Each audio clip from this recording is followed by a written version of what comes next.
Alright guys, so I'm gonna make another video on this issue. If you guys let your hybrid, this is a Highlander hybrid, Toyota Highlander hybrid. If you guys let it sit for a long while, I'm talking about like months at a time, there's a couple of things that's gonna happen. Alright, and this is, I have two hybrids. I have a Prius, 2010 Prius, I have a 2010 Highlander.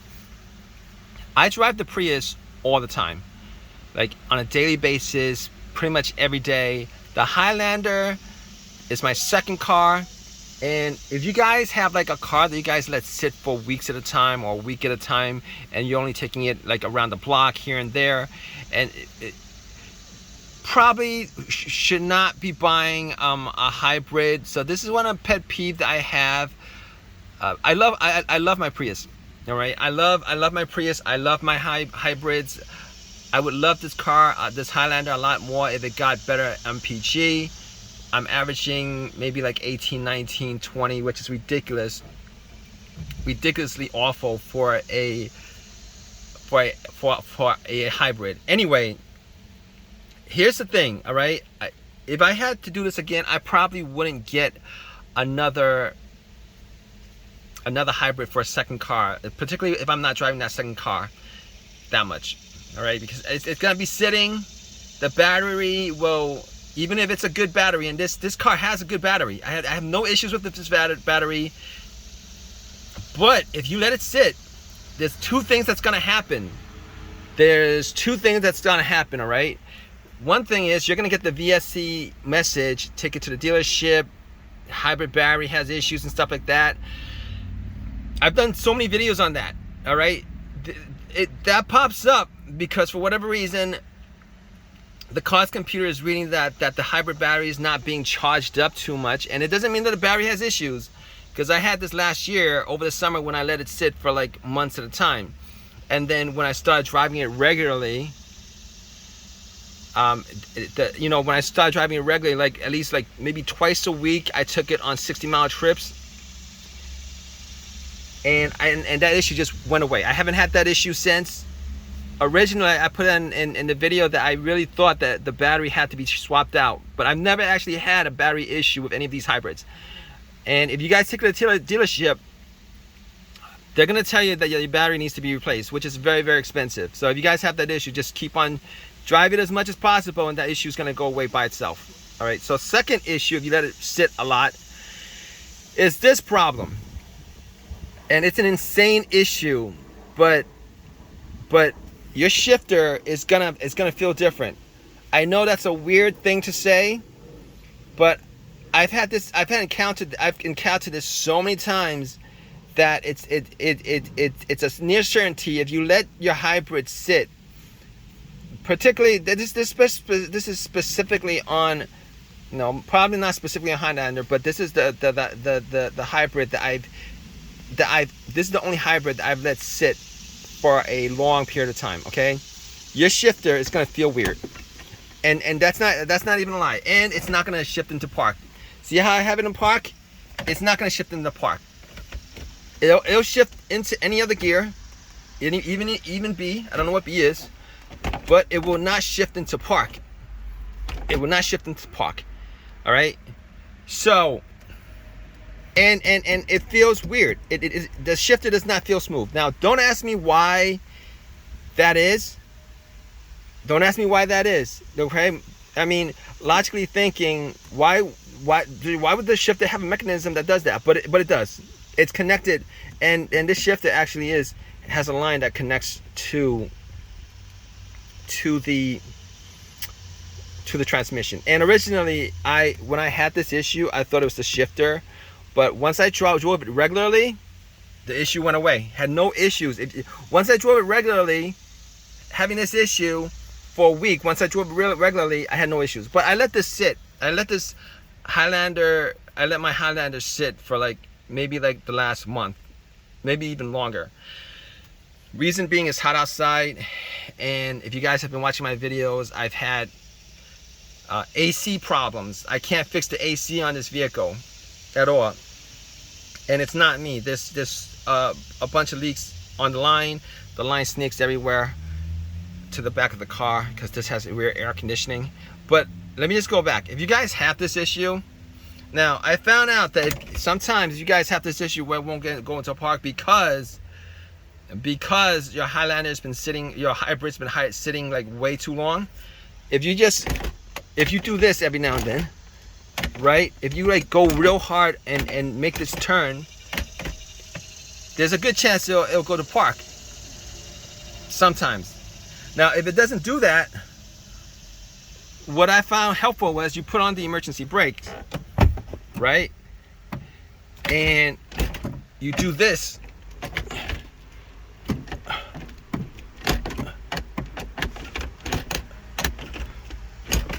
And sometimes it'll go into park, but it's not doing it now. Like, I'll just play around with it with the emergency brake on. Like, obviously you're not going to be able to shift it.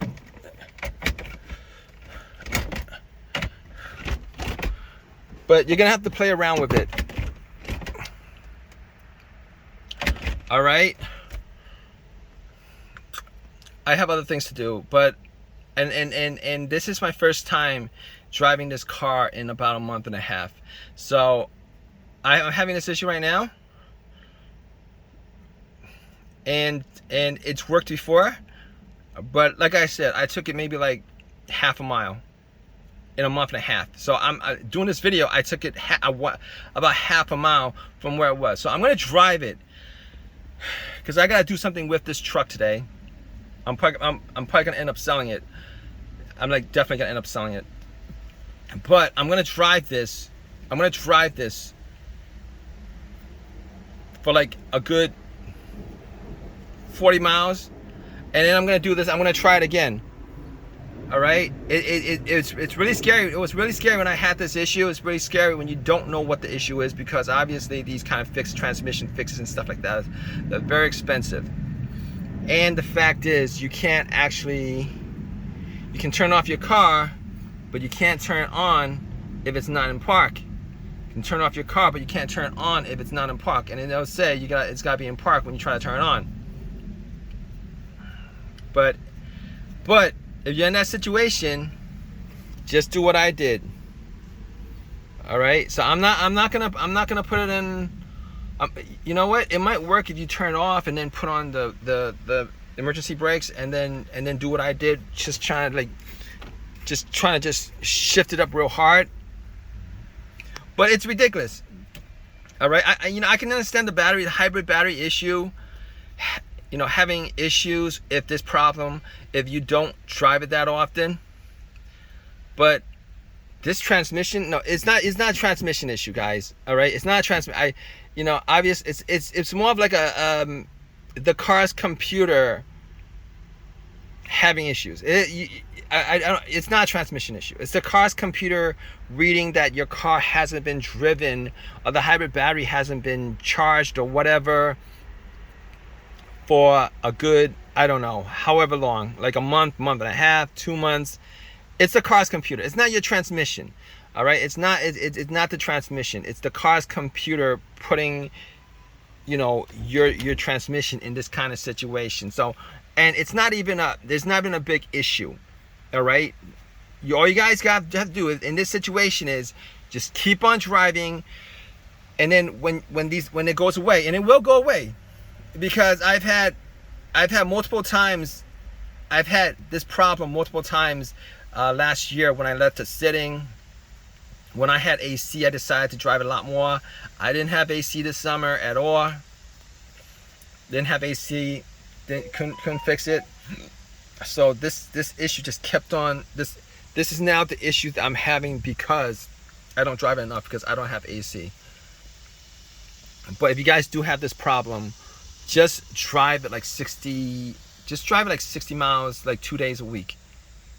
No, you want probably drive like 60 miles each day. So it's 120 miles. You want to put some miles on your car, is what I'm saying. You want to put some miles in your car so that the computer's reading the battery is being charged, and the car is being used, and the battery is being charged, so that this situation doesn't happen to you. That's all that is. That's all that is.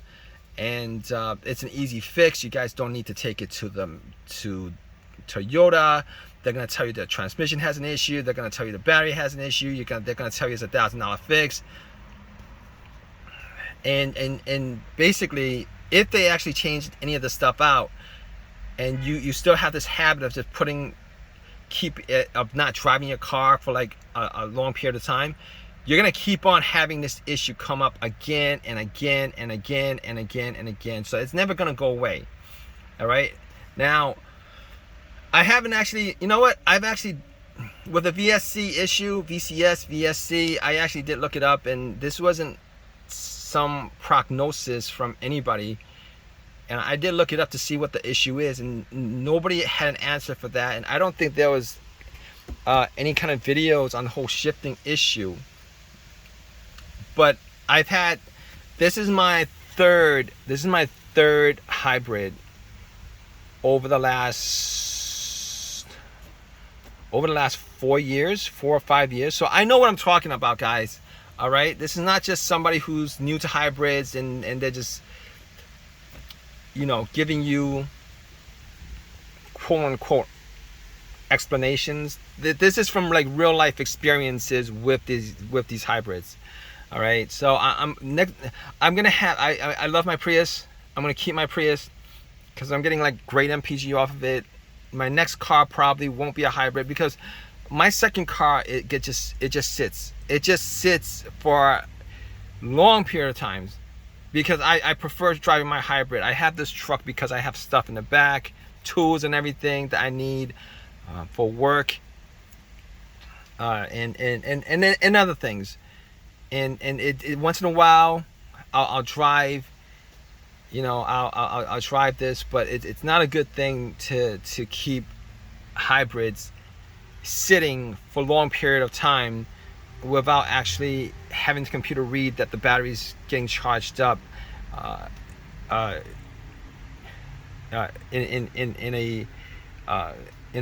guess in like getting charged up regularly is what I'm trying to say. All right, guys, so hope this has helped you guys out. If you guys have any questions, definitely leave a question in the comment section. Please subscribe, please give me a thumbs up, all that good stuff. All right, guys, take care.